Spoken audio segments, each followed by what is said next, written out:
Hello to all the amazing YouTube people, the Nemer here with another StarSector video.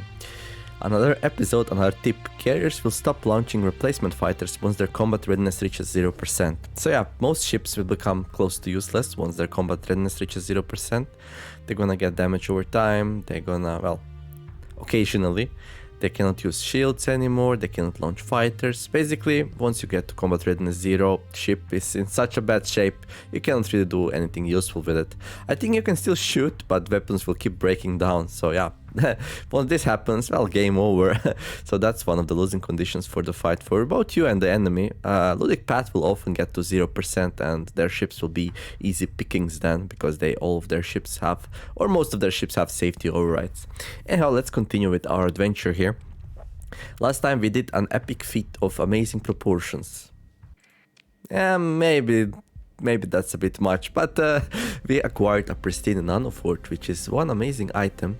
A powerful and versatile manufacturing black box capable of building itself out to an industrial scale, giving the necessary raw materials and human assistance. This one is as good as new, at least according to its onboard diagnostics. In practice, getting defect-free Starship's components is still a challenge given the overall state of manufacturing in the sector, but this nanofort is as good as it gets.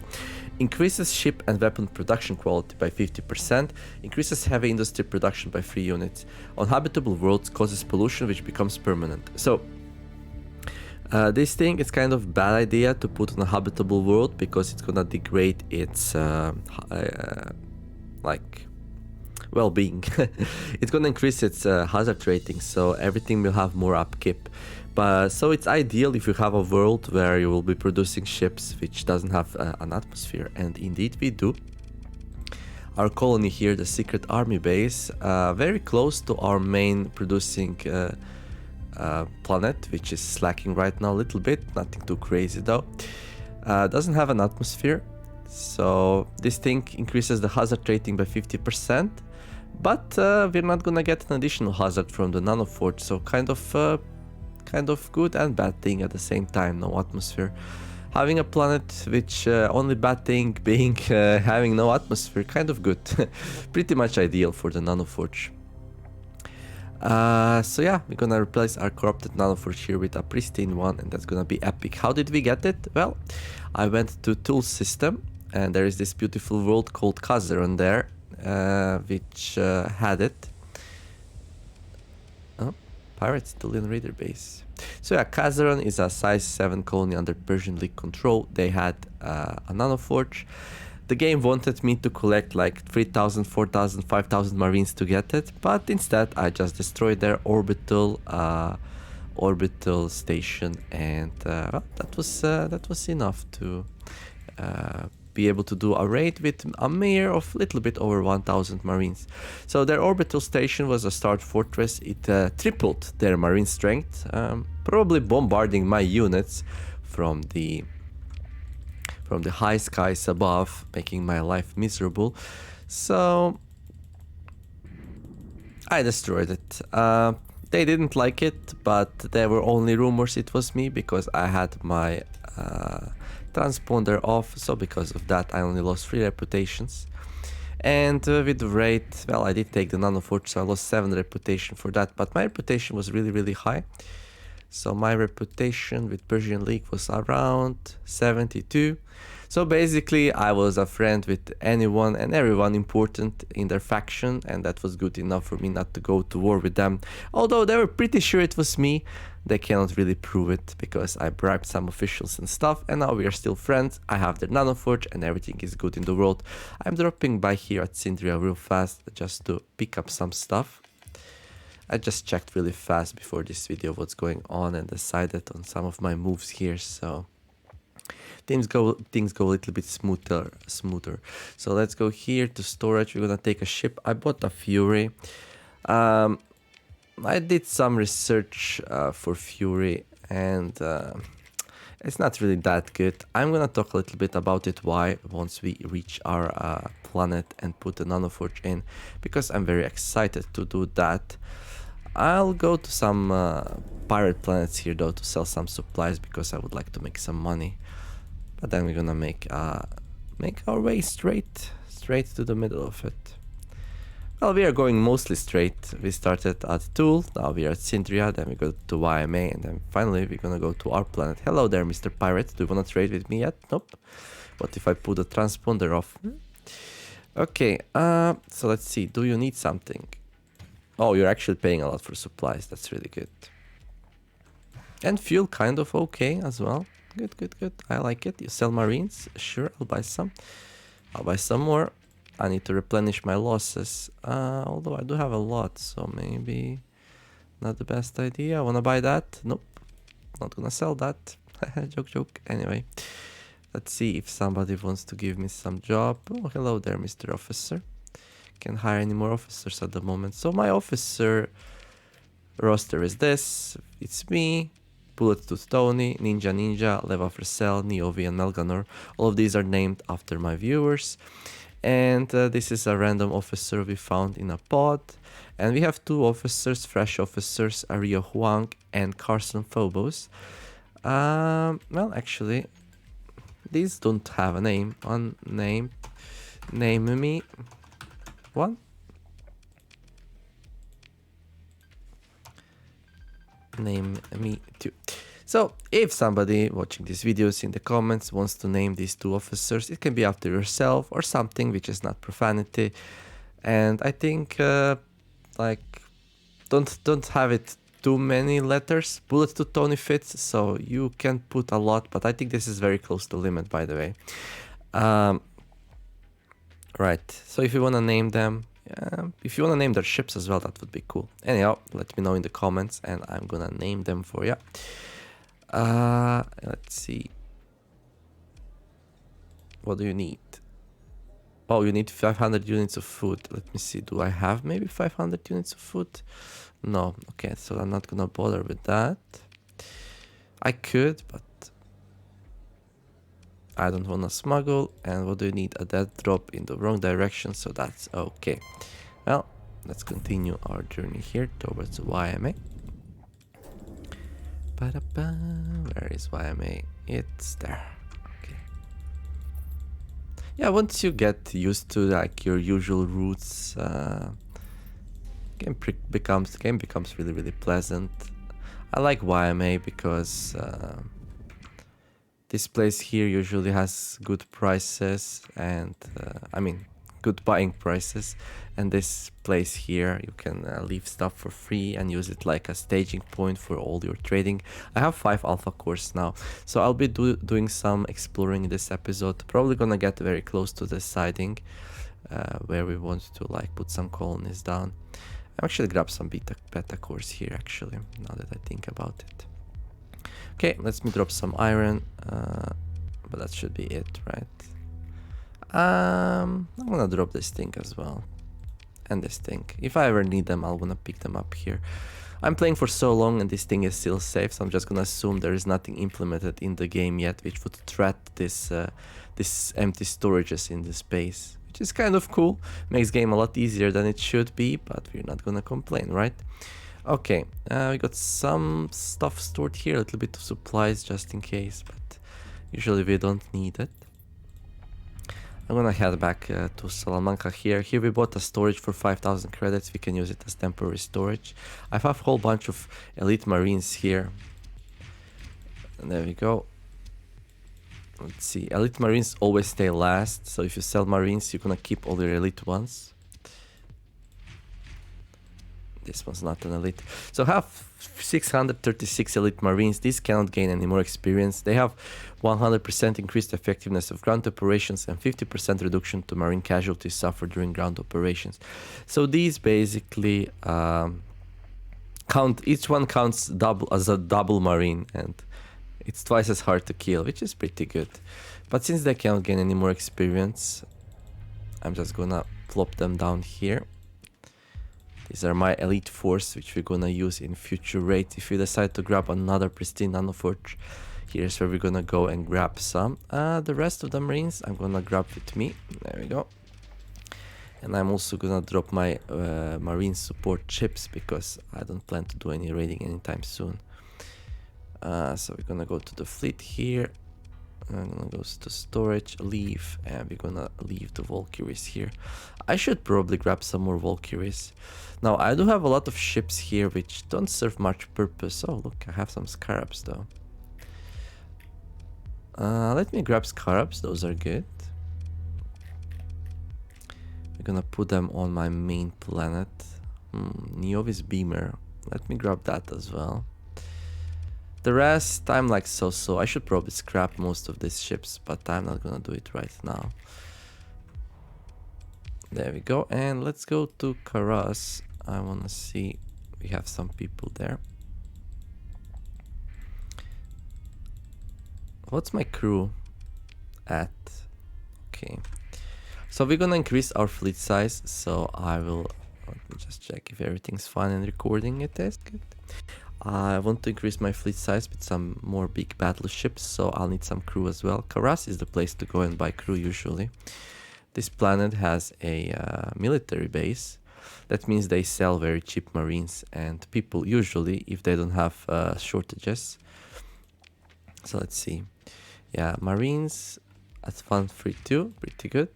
I'm gonna buy some more. There we go. I have a lot of marines. I probably don't need that many marines, but okay. And then I want some crew. I'll grab 1000 crew. Not sure if that's gonna be enough, but let's start with that. They pay relatively well for supplies, so this is an opportunity to earn some more cash. Okay. So I usually don't trade in domestic goods, luxury goods, volatiles, because their profit margin is very low. Profit margin is best for supplies, and they're great because you need them all the time anyway. And then recreational drugs.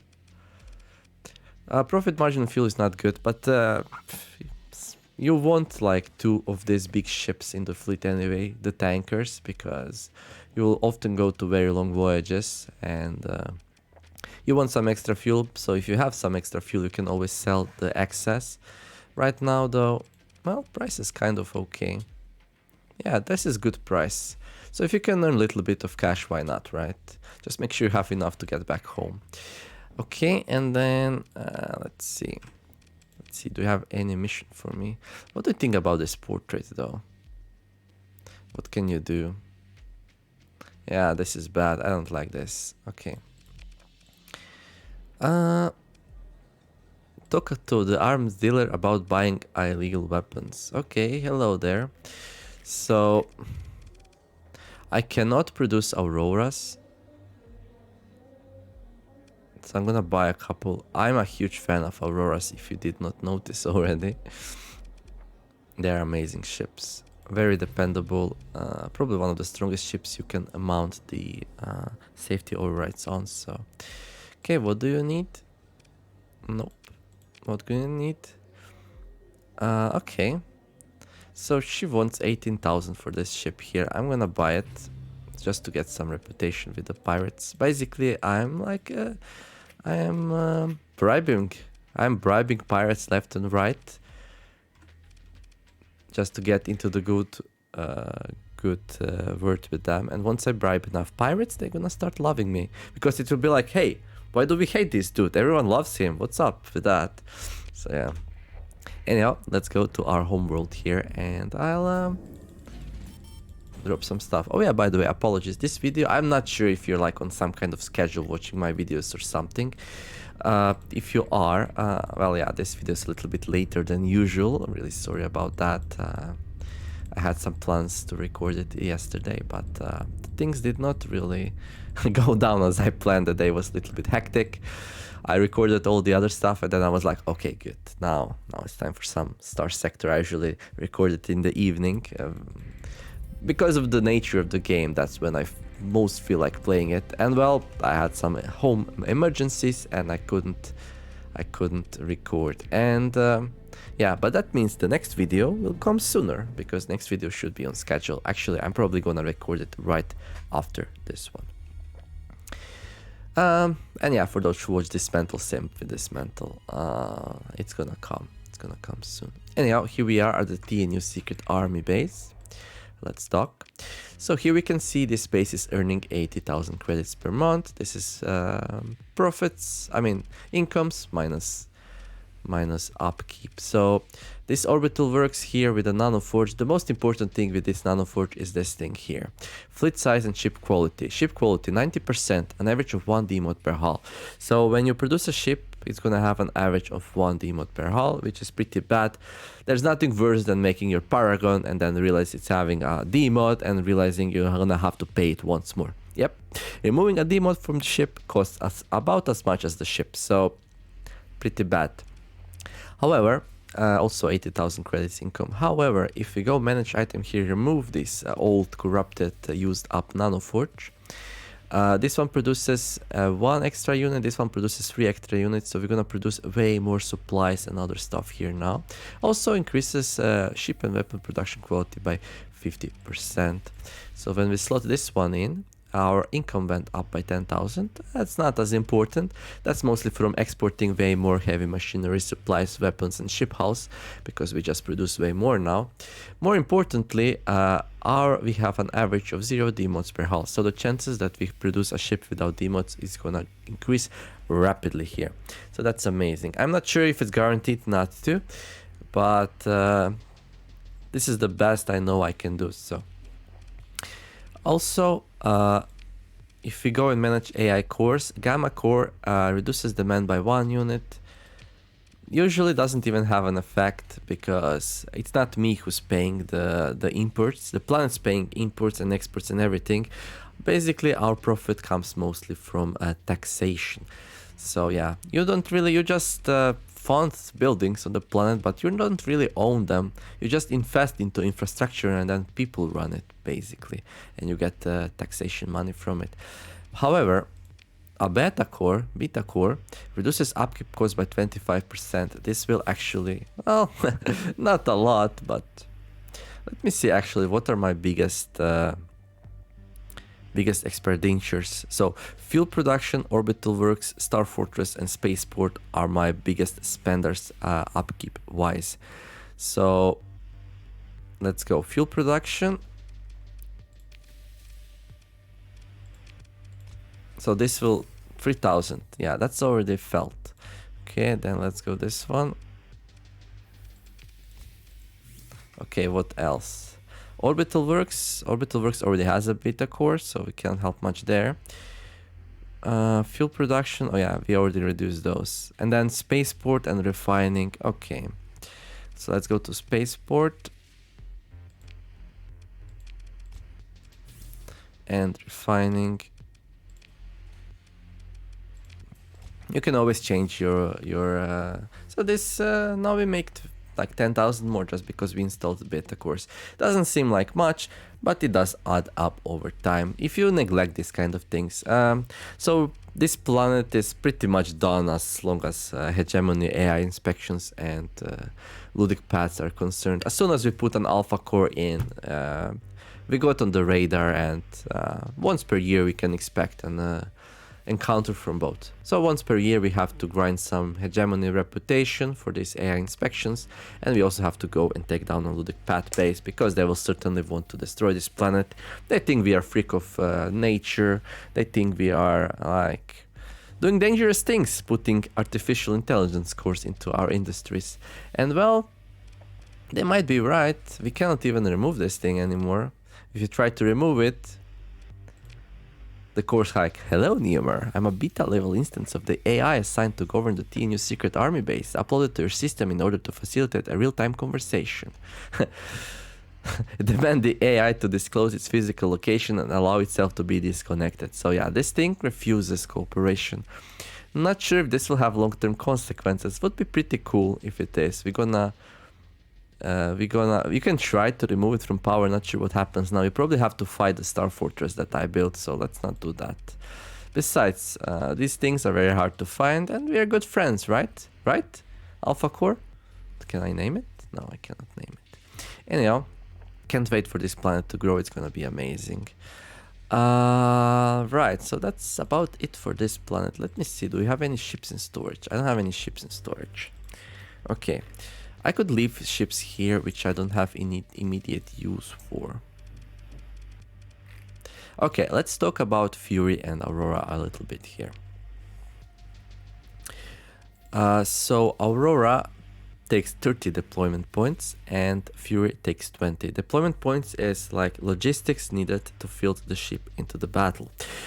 Standardly, by default, the game has a battle size of 300. That means 10 Auroras can go after each other, like 5 versus 5, or 15 of these. Obviously, enemies will not have this homogenic kind of fleets in the first place. Or, 5 Paragons. And then the bigger fleet gets more, so it's usually 180 towards 120. And then if you capture those points on the map, you're gonna get a little bit more. So definitely important to take into this account. This is a huge balancing factor. If you field smaller ships, you will be able to field way more of them. So for every 2 Auroras, you can field 3 Furies here. And Aurora versus Fury, so usually smaller ships. Let me put safety overrides on so we get like a good idea. And I'm also gonna put the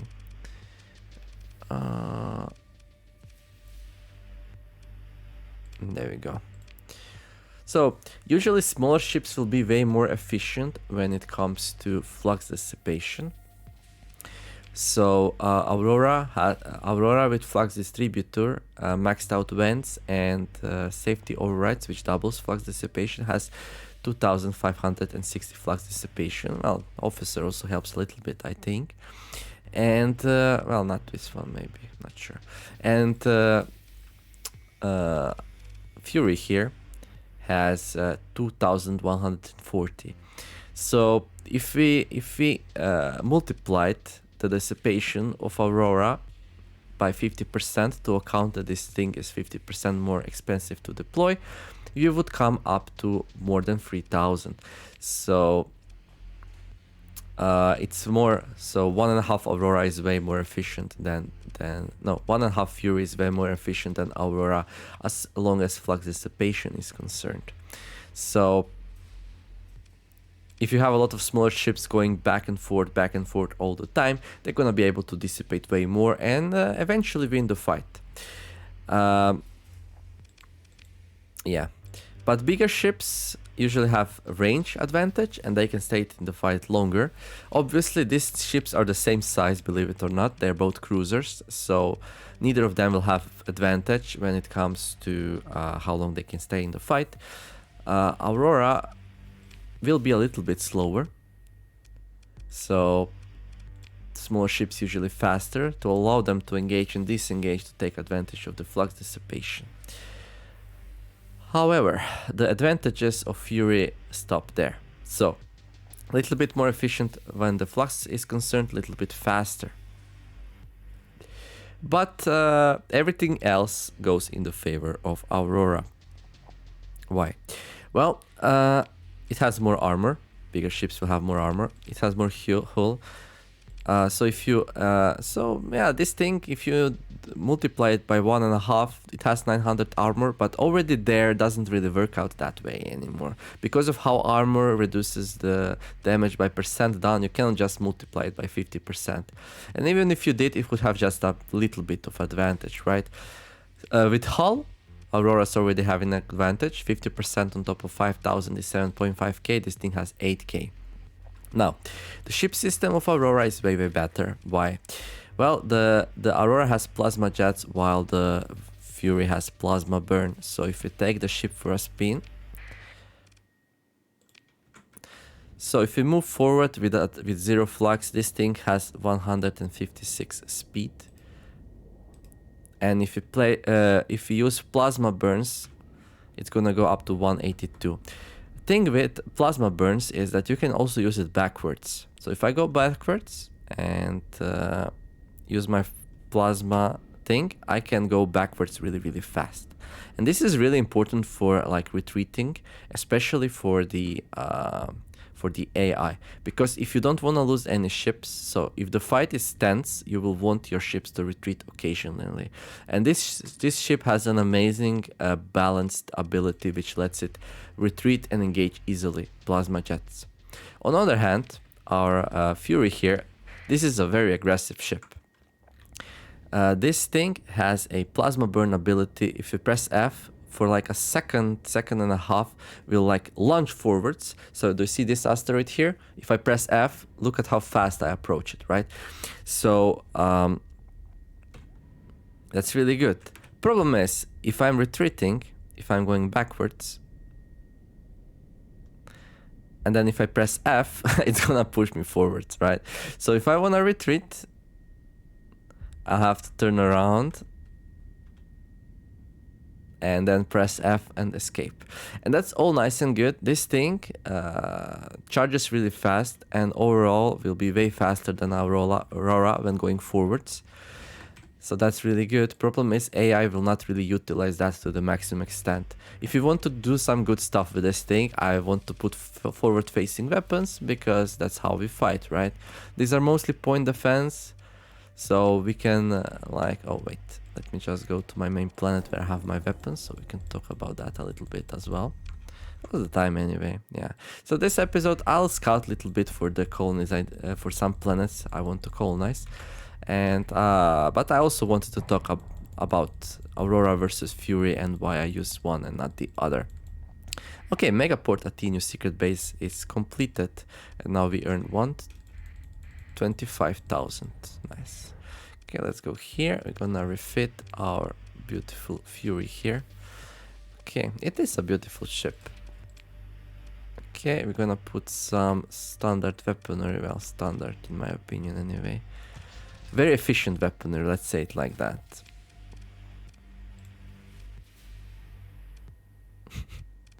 Can't even put another one. I have to sacrifice some vents here. That's really bad. Okay. Well, this thing I would build in, obviously, but okay. So it has 4 forward-facing energy. Well, some of them can carry missiles. I'm not a huge fan of missiles. Has a missile here, which is good for a torpedo or something, but not really my kind of thing. If I'm using a safety override ship, which is like something I really love. Can't tell you how much I love safety overrides. It's amazing. If I could put it on a capital ship, I would, but the game doesn't allow it because it would be OP. Anyhow, so if I put weapons on, when this ship retreats, it's gonna point its weapons to enemies all the time. So if there are some fighters going after me, and sometimes enemies will have very fast fighters, they're gonna be in front of the ship following it around, and this thing will just face towards them and retreat backwards. So it's not gonna be able to use its plasma burn to escape. So that means if this thing goes against something really strong and starts losing a battle, it's gonna fail. It's gonna get destroyed, and I don't like that. Also, the biggest flaw of this ship, if we check Aurora here, it has 5 small ones and 6 IR pulse lasers and 3 pulse lasers. This thing has 2 pulse lasers, so that's 50% more, but has only 2 of these, so 50% more is 3, and this thing has 6, so 7. So this thing way more than 50% more efficient when it comes to forward-facing weapon slots. So yeah, Fury loses out there totally. So 1.5 Fury doesn't come nowhere close to this thing. It would have to utilize its medium missile hardpoint, and I don't like missiles because they have limited ammo. So if you put something good here, like, I don't know, sabots.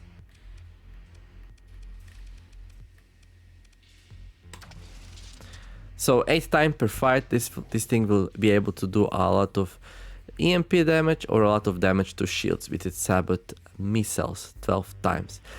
That is really good, and if I would be running this thing, I would probably like to put some sabots on. Problem is, this thing is not having a good sustain ability. Aurora will be able to stay in the fight for 3-4 minutes. You will use all 12 sabots in like a minute or so, and after that this ship becomes way weaker. Not to mention that's 10 OP. What do you do after that?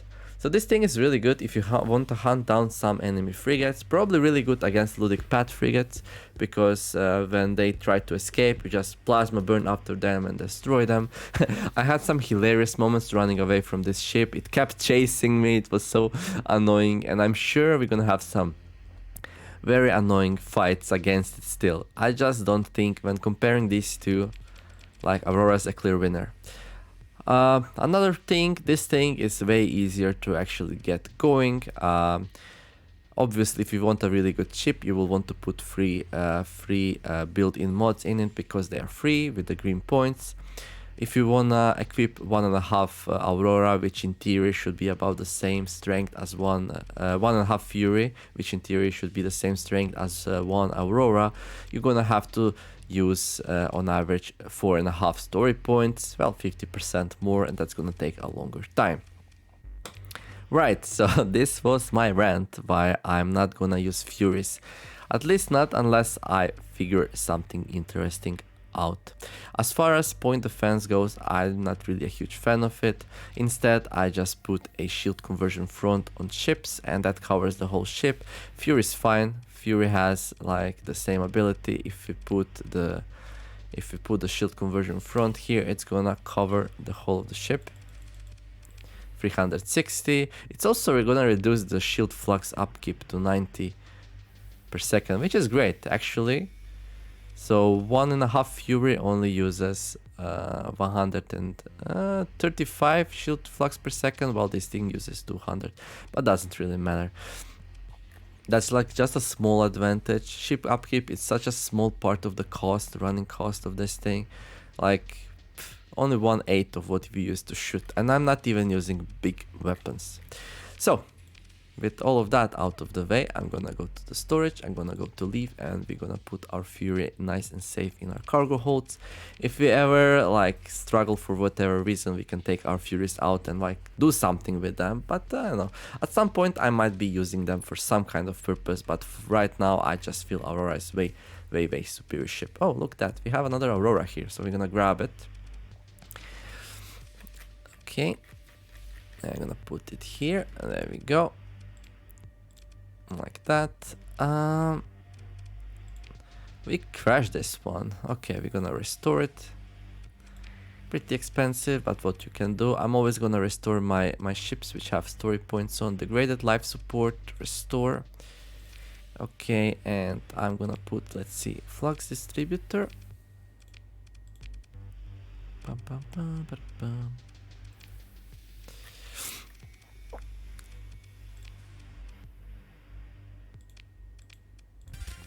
Then we got hardened shields and shield conversion front. Okay.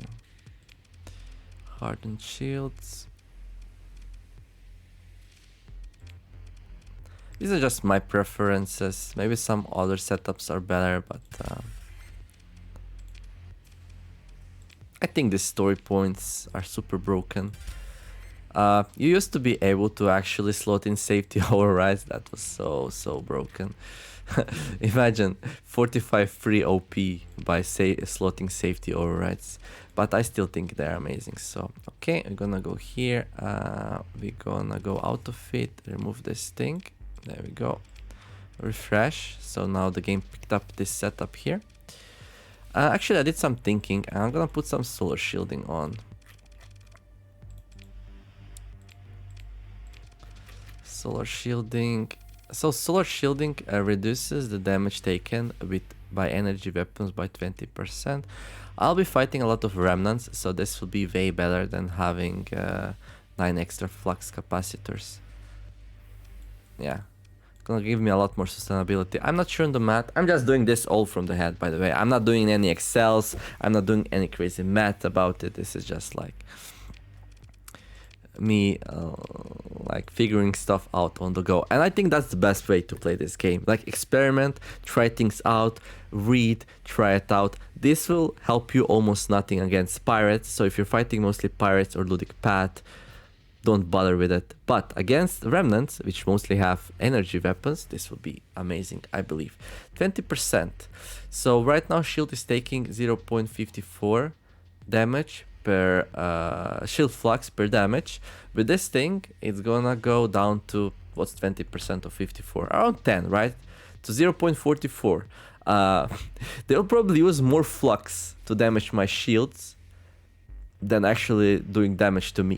So yeah, that's amazing. So only way this thing will like be in position where it's gonna be really hard to lose one-on-one, right? Let me show you something. So we're gonna run a simulation here. We're gonna go against this thing here, which costs double. And yeah, we're gonna give him the command to go and auto-engage. So hopefully, what are you doing, dude? Let's go for it. This thing probably should not be able to break through our shields. Oh, it has some ballistics, so ballistics will definitely help him. But yeah, so if you check my flux here, most of my flux, if you check my flux bar, there is like almost no hard flux, because this ship really struggles going through my shields right now. Most of its weapons are energy, and this is as close as I can get to simulating a really hard fight against some remnant ships, right? So yeah.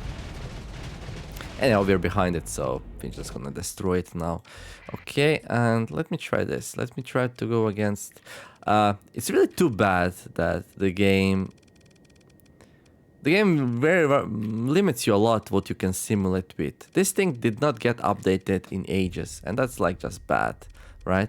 I mean, I would like to be able to simulate my Aurora against two enemies Auroras. I can't, because there's only one here. So I'm gonna put a Medusa in, maybe one of these. Obviously these are without officers, so obviously my ship is way stronger. But just to give you an idea. I'm gonna take control. I'm gonna turn my weapons sideways. I'm gonna let them shoot me. So if you check out my shield now, you will see that well, they're struggling a little bit, right? They don't have enough damage to reliably go through it. So this thing is already like almost full on flux. So if there was any threat for it, it would not be able to maintain its shields and stuff. So yeah. So now we're getting attacked by three things. And this is like a really long time of not doing anything. Obviously, if we just go in, we just rip them apart, right? So yeah, Aurora. Well, safety overrides is also doing a lot of heavy lifting there, actually. What did we put in? Medusa. Where's the oh, there it is. What else? Oh, this thing. Okay, let's go. Obviously, we're not gonna let them do that, right? Well, why is my auto fire not on? That's really bad. There we go. Okay, let's put our shields up. Okay, and then we just go for their biggest ship, destroy it, and then everything else is easy, right?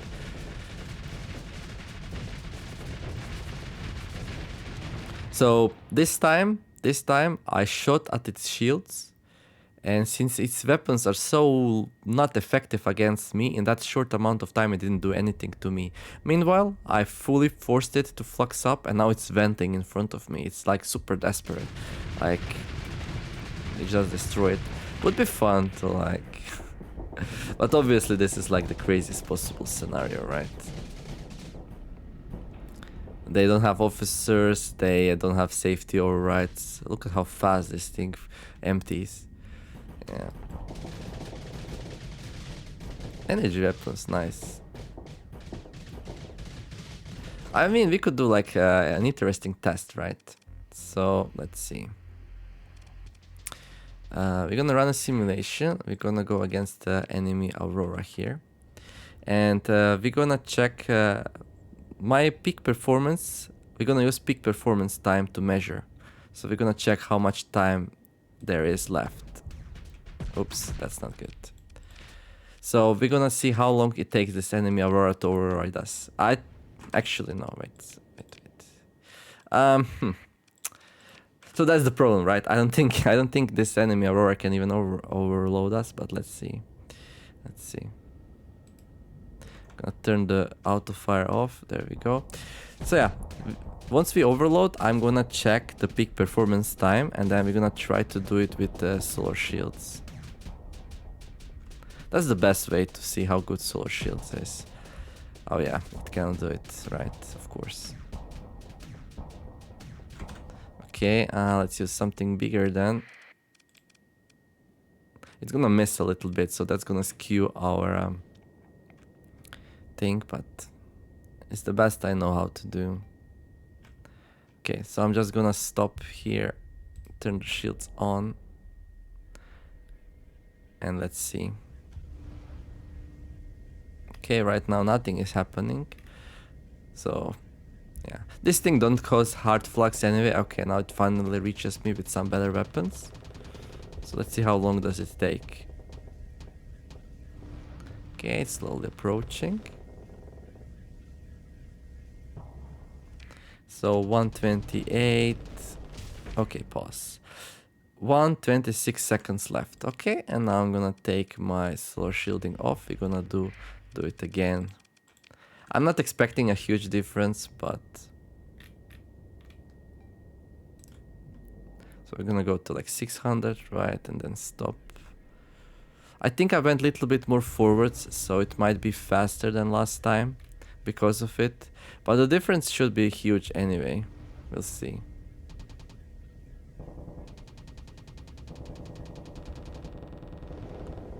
$138. So last time it was 126, right? Okay, this is a huge difference, right? 5-second difference. So 131.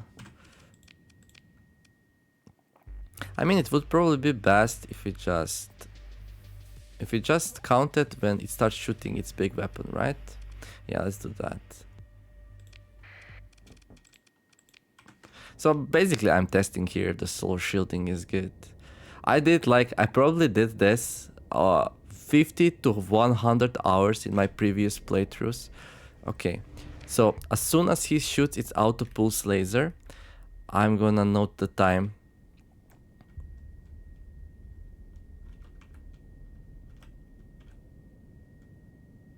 Now, are these things off or what? Oh no, I'm using the wrong button. Okay, right. Okay, it's shooting its first thing, 151.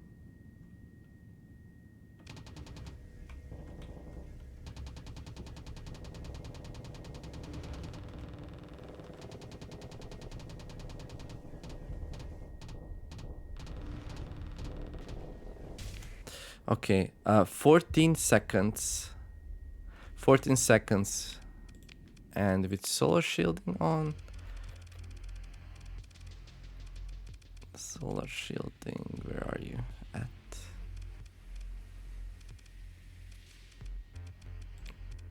$14 right? Okay. Obviously, this is not 100% precise, but it's the best I can do.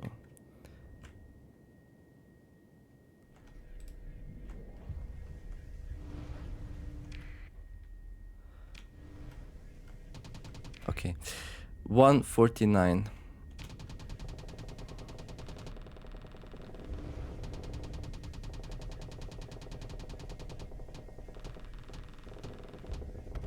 Oh, it seems like it might be even better this time.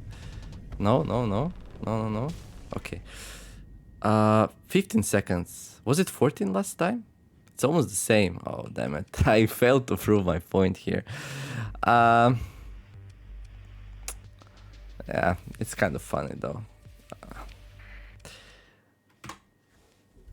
Auto pulse laser, heavy needler, tacking lens, graviton beam, Reaper class torpedo, tactical laser. Yeah. So this thing has some weapons which do a lot of damage to shields. So my solar shielding basically did not make any difference. So this thing reduced the damage from things which would not do any damage anyway. Kind of sucks. Okay, but trust me, it's good. It's good. Against remnants, they will not have like this kind of silly weapons which destroy shields like this thing does. It's pretty nice though, actually, right? So these things are the best thing for the enemy shields. Yeah, without these it would be really hard. Why does it have a hyper velocity driver on, by the way? That's so weird. That's not the best weapon. The heavy needler probably is. Maybe I should switch that around. Okay. Let's do some stuff. Let's do some stuff. So I'm gonna autofit this thing to be the TNU SO. There we go. I was also thinking about like increasing it in strength. For now, I'm happy with sustainability. Right now, this thing does 300 damage per second, but it uses like 1 flux per damage. Well, I'm not gonna go into details about weapons now because then this video will be like 3 days long. But let's just say that I'm heavily considering switching this thing for Heavy Blaster, which costs 2 more OP. Does almost double damage, but uses way more flux. So you can see my flux per second went to 2.1k, while before it was 1.6k. So it's a huge difference in both damage done and yeah. So that's something I'm considering. So I'm having 2 frigates here with solar shielding, hardened shields. This thing has hardened subsystems, which is cool, but it doesn't have, what does it have? Oh yeah, it has shield conversion front not built in. So it has way less, well, it doesn't have solar shielding to begin with. So let me put, so Ninja's gonna be here. Okay, this will be the TNU unnamed ship. This will go to my officer here, Mr. Name Me One. So if you wanna name this beautiful Aurora here, and this officer, let me know in the comments. Then we got Ninja, and this one is probably, I'm probably gonna fly it. So this is TNU Neomers Aurora. I'm probably gonna be flying this one when I'm like flying my Hyperions. Okay. We got 3 Paragons, right? We have 3 Auroras. I love that. And let me go fleet take, and we're gonna grab some. Oh, I don't have my exploratory vessels here. Well, these 2 work kind of, right? They have what? High resolution sensors, but they don't have the salvaging capabilities. Okay. Okay, leave. Let's see, what do we leave now though? Okay, I'm gonna leave these 3 Scarabs and this Brilliant. I'm just gonna jump to YMA really fast and pick up my exploratory vessels here. And then I'm gonna go and explore. So the goal for this episode, well, after all these things, the goal for this episode is check out these planets here. I wanna find a nice place for a colony. This would be pretty close to my current colony, so it would be amazing if I can find something good here. Let me also go and grab some fuel here and some supplies. There we go. I need more fuel.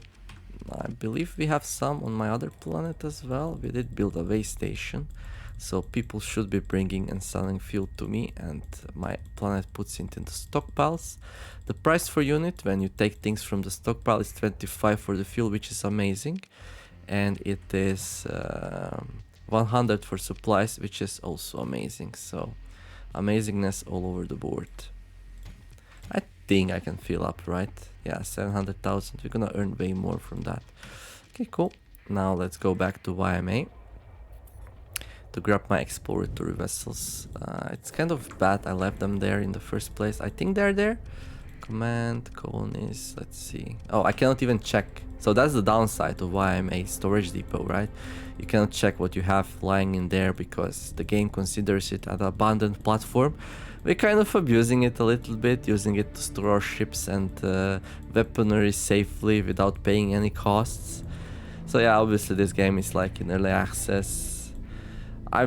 This basically just speeds things up a little bit, and since this game is not on a clock, it doesn't really matter in the long run, but still, it is a little bit abusive. Anyhow, let's take... No, they're not here. Where are they? Where are my exploratory vessels? Am I silly now?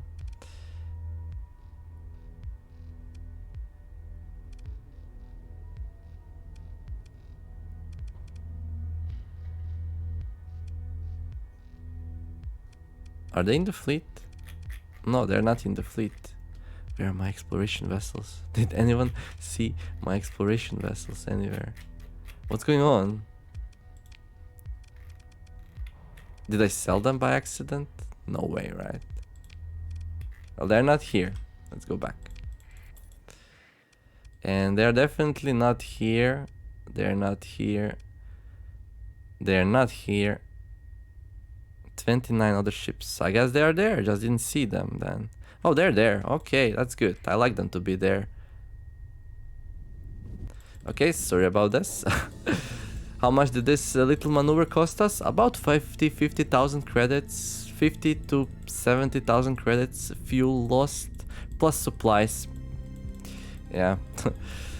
If you watch that movie, that little maneuver just costed us, what was it, like 8 years or something? But yeah, this little maneuver just costed me like around 1,000 credits. But doesn't matter. While we did it, we earned that from my income here. Oh yeah, by the way, we have the pristine nanoforge now, so it's time to start producing some beautiful ships. I'm gonna start with Paragon here. Fingers crossed, it doesn't have any D mods. Okay, so this is the secret army base. How could I be so blind?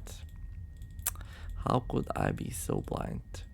So yeah, this episode a little bit more technical than it usually is. Let me know what you think. Do you like a little bit of technical episode from now and then to explain?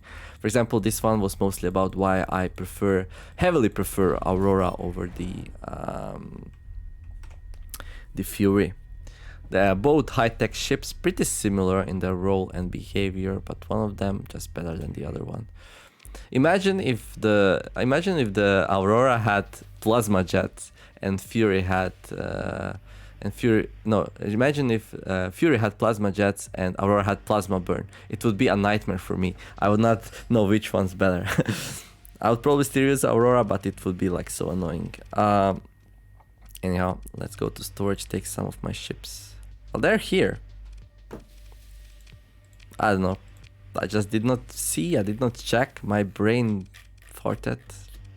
So why do I want these in the fleet? Well, they reduce the cost for to survey planets by 20 each, so we go down to 80. The combined surveying equipment in your fleet reduces the survey cost by 80 supplies and 80 heavy machinery. They also have high resolution sensors. So easiest way to switch to an exploratory setup is just to plop 4 of these into your fleet. I can also grab 2 of these. They have high resolution sensors as well. And I guess I can put the other thing on as well. So let's see. Let's drop the flux distributor. Oh, why is this thing not fully? Oh no, it is. Okay. So I can put what's the name of it again? Special. I'm not gonna find it like that. Surveying equipment. Can I put surveying equipment on manually? That's a good question. It's a really good question. Does the surveying equipment exist? Oh, it does. It costs 25, and I have to be docked. I am docked.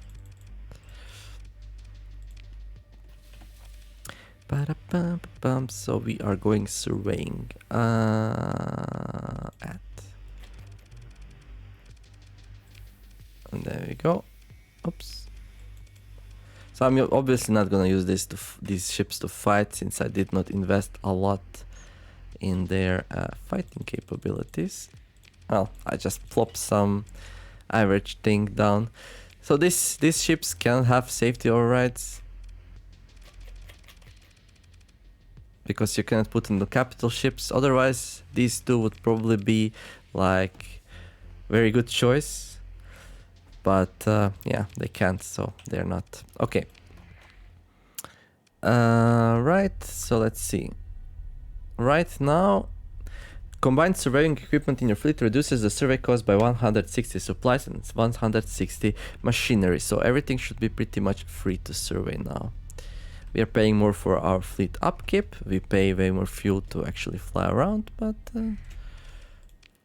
this is how I decided I want to do it, so that's how we're gonna do it. Gonna grab all the fuel. Oh, there's not enough fuel for me there. Guess we'll just have to come back once we run out. Sure, I should have enough for a little bit of exploration here. So we're looking for a Terran world in a system with at least... Come on, don't do that, dude. What did I ever do to you? Okay, so we're looking for a 2000 fuel to get there. Oh, that's a lot.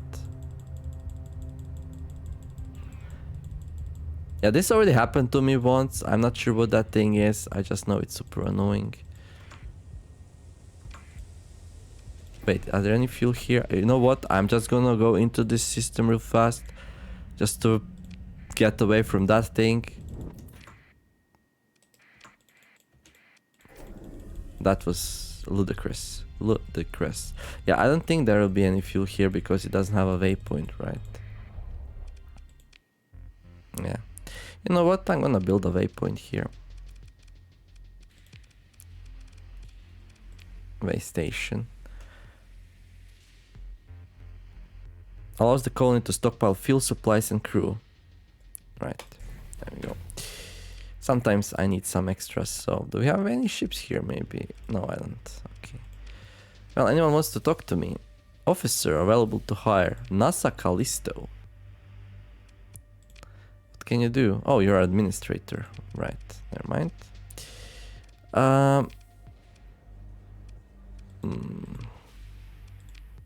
In the end, I took the Nanoforge without cybersecurity hacks. Those would make it way easier as well.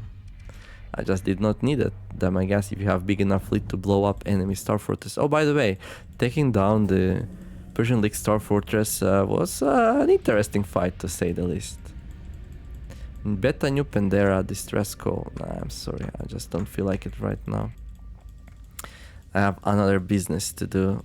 And seems like with this huge fleet that we are running, I'm not gonna be able to do a lot of exploring like at all. Okay, I have to go up there. There we go, found a nice place to cut through that. Yeah, fuel's a problem. Fuel's definitely a problem. We did not start full to begin with. It's okay, it's okay, I'm not even to half yet. With half fuel, I should always be able to return to wherever I originated from. So let's see. So we got a blue giant to start things off here. Yeah, sure. Let's go and explore it. I think maybe this was an overkill. I did not have to take these two, but now it is what it is. So obviously, even the gas giants will probably be free here. Yeah, only 5 supplies. Yeah. Not worth it, not worth it. Should have left those 2 big ones home. Maybe we run into a combat encounter and then it's all gonna be worth it. So unless I find a Terran colony, I'm not gonna be hard pressed to do anything smart about it. Can I rename this planet? Only if I colonize it? Yeah. So habitable world, yeah, would be nice. And then basically same setup as I already have, but with 2 planets extra instead of 1. But if I don't find something that I consider ideal, I'm just gonna start colonizing pretty much anything and everything, because why not? The number of like invasions we get from the AI will not really scale with the number of planets we have, because yeah, it's not like every planet's gonna like trigger problematic things. It's more like they have an internal cooldown, let's say it like that. So you can expect problems. Okay, this is a black hole, it's gonna be cool. You can expect problems like, oh, the main era probe, hello there. Explore, there are some automated defenses. Okay, we're gonna engage them.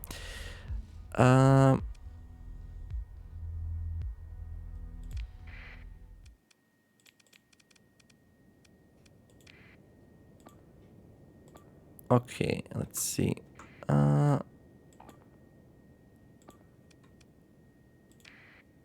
Okay, cool. So, what was I saying? Yeah, planets, colonization, fighting.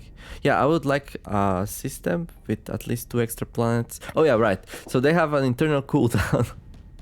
So, come on, dude. So the more planets you have, actually the game becomes easier, because you will not have to like handle a lot of stress. They have internal cooldown. Basically, enemy factions, this is like a simulation, although the enemy factions are not really simulated to that detail, but like I don't know, Ludic Path can only make a new station once per year that's gonna attack your colonies. So as long as you destroy one once per year, and that's like maybe at the pace I'm playing, that's maybe once every 5 or 6 hours, I don't know. So let's see how this thing is doing. Okay. Well, I can also watch it, but I think it's pretty similar to what Ninja's doing here. Wait, what? Why can't I go and see the feed? Come on. There we go. So yeah, if you have more planets, and this is balanced by the fact that the game does not allow you to govern more than 2 planets on your own without skills and without penalty, and it's also balanced by the fact that you can only have 2 colonial administrators by default. However, if you find some alpha cores, well, everything changes then, because with alpha cores you can have way more. Oh, so each time I have to like do this again. And now it's not working. Let's check out what this dude is doing. Come on, why can't I see the video feed anymore? Dude. There we go. Yes, I'm not sure what's up with these controls. They are a little bit buggy. They're a little bit buggy. So right now Ninja is like recording this session here, his fight session. Interesting thing though, they are afraid. They're both aggressive officers inside Auroras, and they are afraid. They're super afraid. They're not engaging. I guess he's gonna like engage eventually. Yeah, there we go. They're keeping my Auroras. Okay, you know what, dudes? They're kidding me right now.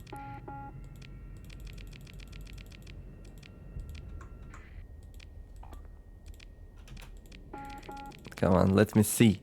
Oh, we can watch here as well, I guess. Something's gonna get blown up now, though. This thing is getting surrounded. These ships are so useless, by the way. I can destroy all these inside one Tempest. Maybe even a Wolf if I try really hard. Problem with Wolf, though, is that it will probably run out of flux before that happens. Also, this thing have the ballistic weaponry, and even with ballistic weaponry, they are no match for two AI driven. So there's a huge difference between AI and a player when it comes to like, let's go out to it. When it comes down to like fighting capabilities. Oh, not looking good. Not looking good at all. Okay, we are getting out of it. Let's comment this like a football match. And Ninja's going in, Ninja going to score. He's like flying around, targeting, shooting, missing. He's flying left and right. Will he get it? I'm a little bit worried about this dude though. He doesn't have as many perks as Ninja does, so... And he's the one who got ganged up upon. So how much more do you have in terms of... I cannot even see it. Okay. You have to love Auroras. Obviously this fight would be long over if I was flying one, but... Yeah. So from one side, AI is like... It's good that AI is not competent, otherwise this game would be a hell lot harder to play. From the other side though, like... It feels so bad sometimes, you know? It feels so bad sometimes.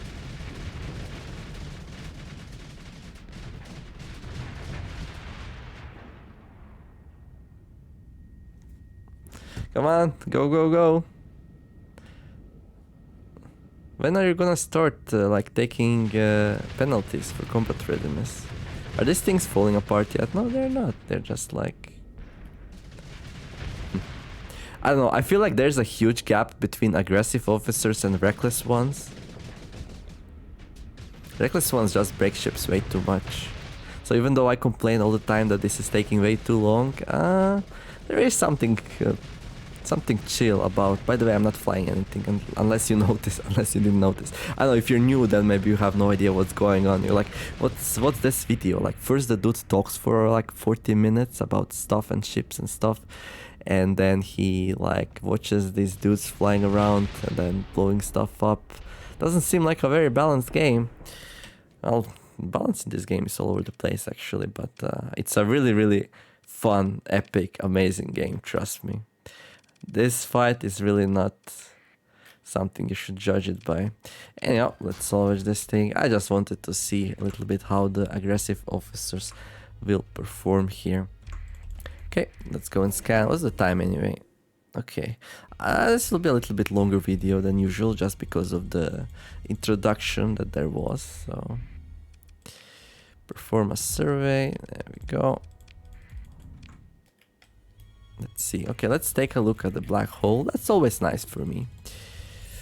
Okay, my Auroras got delivered. One of them has a D mod on it, which always pisses me off. But hey, what can you do? Pirates, and oh, look at that. You're gonna get a nice blueprint here, probably. No, it's just a probe. I was hoping for a observatory. Monthly income 64k. That's mostly because we are producing a Paragon, so not sure how many I want to produce this early on. Yep, we're still early on in the game. Oof, this thing dragging me in. Well, it's a small black hole at least. Hanas. Yep. Okay, well, I'm not expecting to find any good planets in the black hole system, but since when I go onto surveying runs, I like to check everything. This is a pretty good one, actually. Volatiles are hard to find together with both minerals. So basically here we have almost everything we need. We just like organics. So you can mine 4 things. You can mine volatiles, ore deposits, rare ore deposits, and organics when you set up a mine. Too bad it's like a horrible place to be at. It's dark. It has earthquakes. It's super cold. Has a very high gravity. So yeah, usually the black holes will spawn like... Interesting how this game balances the planets, right? And the galaxy generation. So the planets which... so you have like planets, let's say you have systems of 3 different types. They can be like young, average, and old. And then young ones are usually good for habitation, or maybe the other way around. And then the old ones are usually really good for mining. So basically this thing here that we have, the Neopolis, this is like winning a lottery basically. Like a Terran world, which is also good for mining. And we also have volatiles on it. This is like a dream planet. It has organics, volatiles, moderate ore deposits, and sparse ore deposits. So one of the reasons why things are running so smoothly is because of this planet here. If I didn't have it, things would like be a little bit slower. It would not be super crazy slow, but that one actually helps a lot. Are we done here? Let's see. Yeah, full survey data for 4 planets. Let's continue.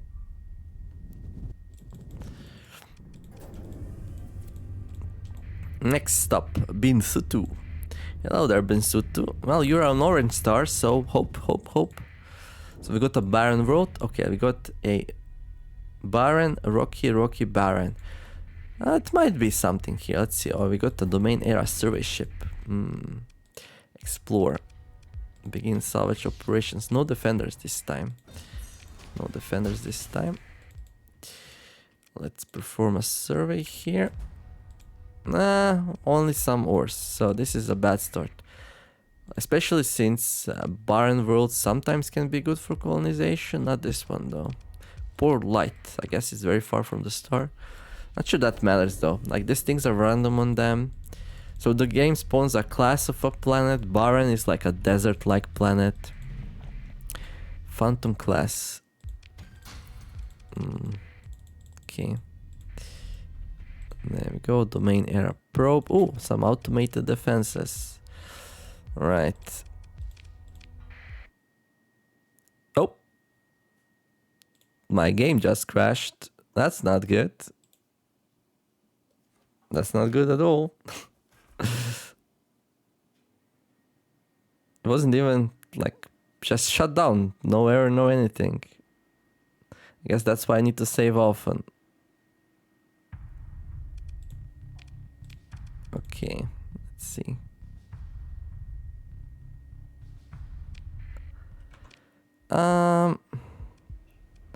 Right.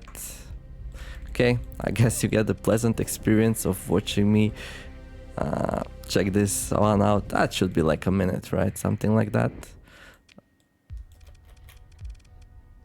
Wait, was there automated defenses here before? Is this the one that Ninja was fighting? Don't remember. Well, I'm gonna do it fast. I'm gonna go inside as well. I thought we fought in the other one. I always save after I fight. Just so this thing doesn't happen. Let's see. Let us see here. Let us see if I really am so good like I claim I am. These things are tough. These things are tough, not gonna lie.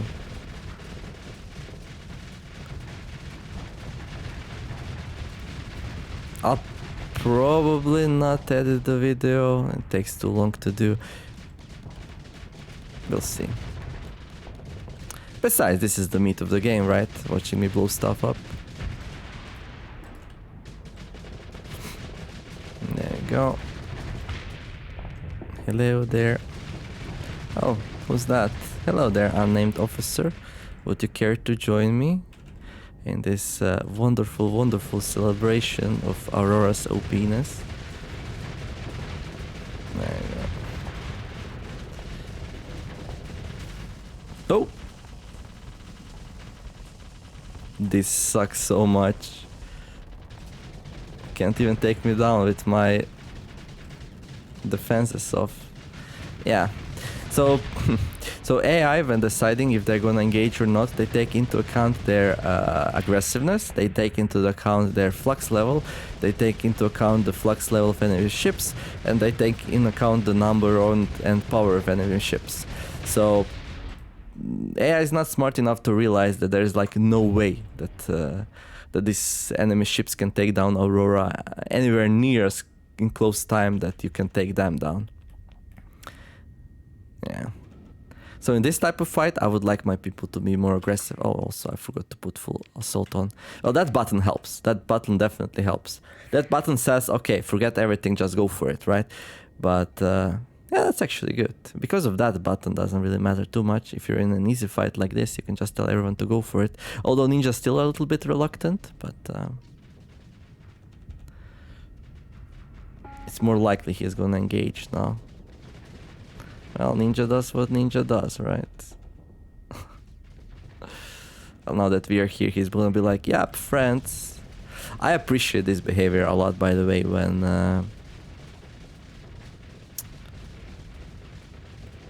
the fights are hard. And for easy ones, you can just do it yourself, doesn't really matter. There we go. If AI would fly Auroras like I do, there would be no much point playing this game. You would just fly around with a fleet of Auroras and destroy anything in its way. Okay. I think this was random. I don't think we last time got a thing here. Okay, let's save the game.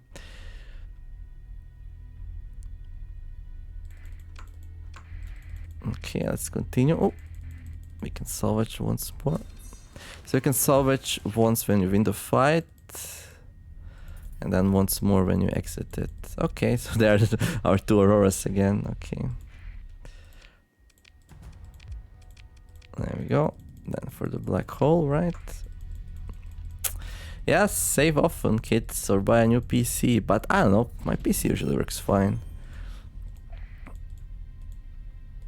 I don't know why the game just stopped working. Early access and stuff, should we blame the game? I don't know.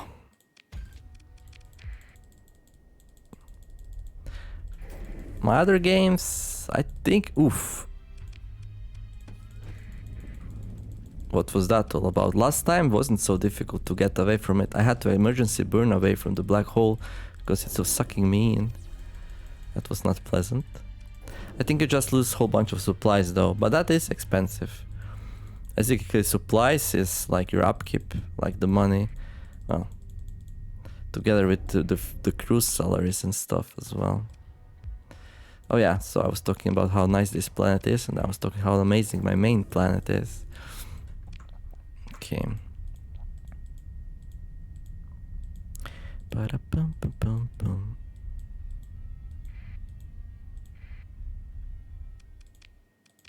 There we go. Okay. Also, you can make a save copy that makes like a duplicate of your existing saves and makes another save slot. I like to do that as well, just in case. Although I never got a save corrupted. Obviously, you cannot do all that if you play on Arm Man mode, but I don't think that's a suitable format for playthroughs. It really isn't. Okay. Okay, we're done with the black hole. Now let's go to this place. There was like this neutrino that came all the way from a different galaxy, and it hit my... I guess that was the fight. The ninja and the unnamed officer were doing them by themselves. And it hit my... It hit my PC, it turned 1 into 0 and the game crashed. That's what happened. So yes, I watched this video on the YouTube, like explaining how these kind of particles fly all over the place and they constantly hit our PCs. And there's like this really, really low chance, like a lot of things have to like collide, right? For the game to crash like that. Okay, we got some more automated defenses here. 90 supplies. So how expensive is this fight? So if I buy supplies, it's 9,000, right? If I sell supplies, it's more. But since I can always get supplies at 100 now for my planets, then basically, yeah, cost of recovering from this fight, if I bring in 3 Auroras, is gonna be 9,000 credits. Also full assault. There we go. Cannot win. Oh, wait. Ooh, that's not ideal. That's not ideal. Maybe I should learn a thing or two from Ninja about work safety and stuff. I think this thing is annoying, right? Yeah, it has a hyper velocity thing on. That thing chews through shields, kind of. Oh, this thing also, right? So we are in the range of way more ships than we usually are here. So that's why my shields are going down like crazy there. Nimble, fast little nimble ship. I also have to go to my weapon setups and tune them a little bit. I'll do it after the fight. Well, obviously I cannot do it now anyway, so... What's up?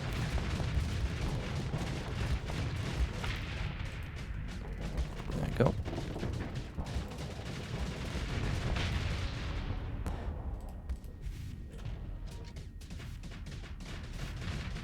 Oh no, my engines got hit. Now I cannot turn. Oh no. So what's up?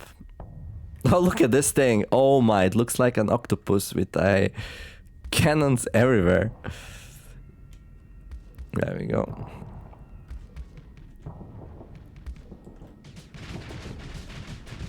I'm not seeing... Okay, there we go. Bastilian class exploded. I was just about to say, I'm not seeing anything explode.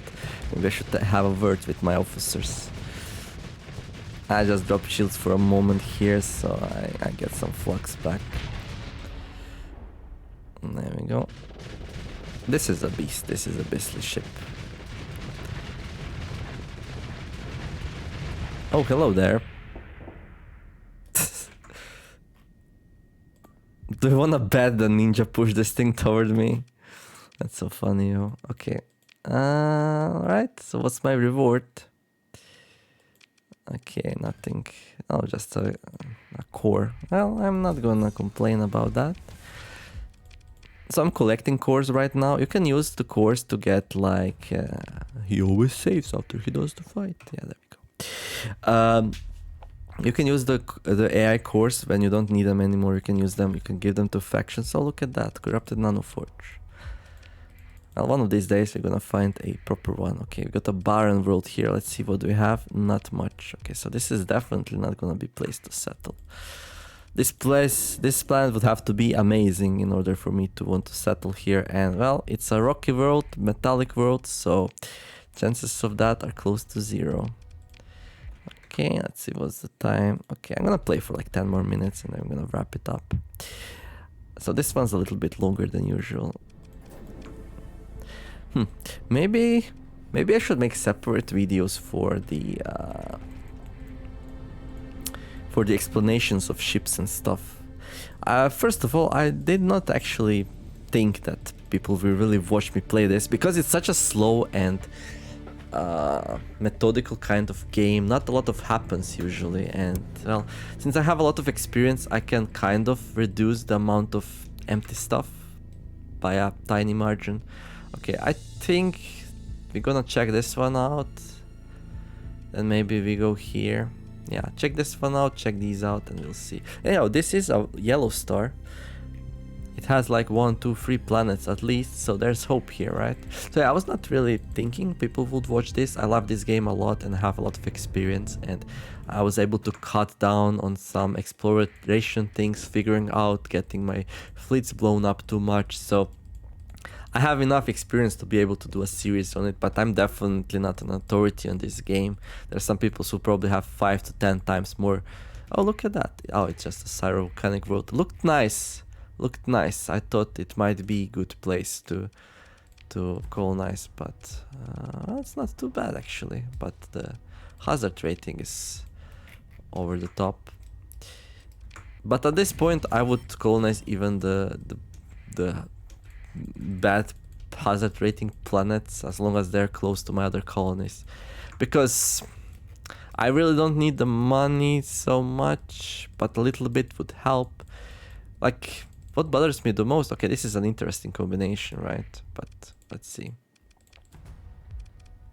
I would at least like for my systems to be safe, self-sustainable, so that means they would have access to everything. So they would need so at minimum they would need access to organics, ores, rare ores and volatiles, right? So if those 4 are there, I might consider it. Then there are some nice things to have. Obviously lower hazard rating would make them way more profitable. I just feel silly with like 5 AI cores sitting around and me not using them. So I'm thinking about colonizing pretty much anything. Okay, there we go, the way station's done. So we'll be able to get fuel at my 3rd colony now. Because obviously I'm burning through fuel faster. Well, I also sold a lot of it, so... Hello there, Mr. Jupiter. You're not Jupiter. For example, this system doesn't have organics at all. So I would not be able to produce domestic goods and stuff. So I would not be able... Oh, there we go. Hello. 100. 4 farmland, moderate ore deposits, abundant organics. Okay, not a miracle planet, however, this is really nice. Do you have volatiles, dude?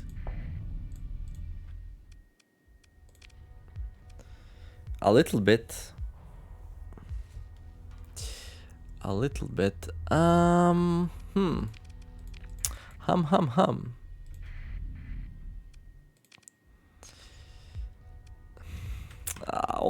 Almost.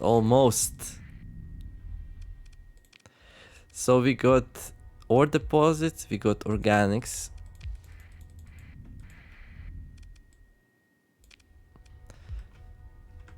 And we got volatiles here. But I don't have... And they're pretty sparse. Wait, are you kidding me right now? Is this system void of... Oh, there we go. Rare ore deposits. So we have everything we need here. Okay, it's an interesting system. 6 planets in total.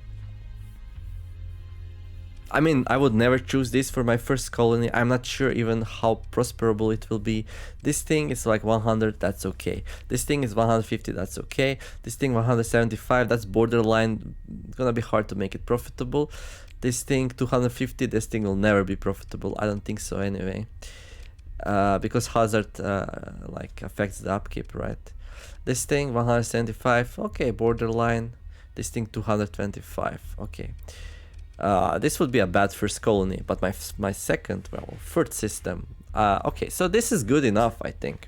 I'm not gonna colonize it just yet. I like the fact that these two are, I think, orbiting the gas giant. So once I build a whole bunch of structures which produce ships, we're gonna have like 1 million ships here. So this thing should be like super safe against any kind of incoming raids, which I like a lot. Okay, so this is right now like my first choice for the colony. Not the best planets, but sector is a bad place. I think I'm actually gonna wrap it up here since I found this. Yeah. So yeah, let me just check something.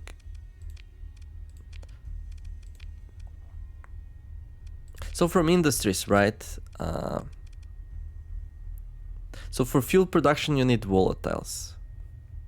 For heavy industry, you need, well, you need refining, and for refining, you need ores, like normal ores and rare ores.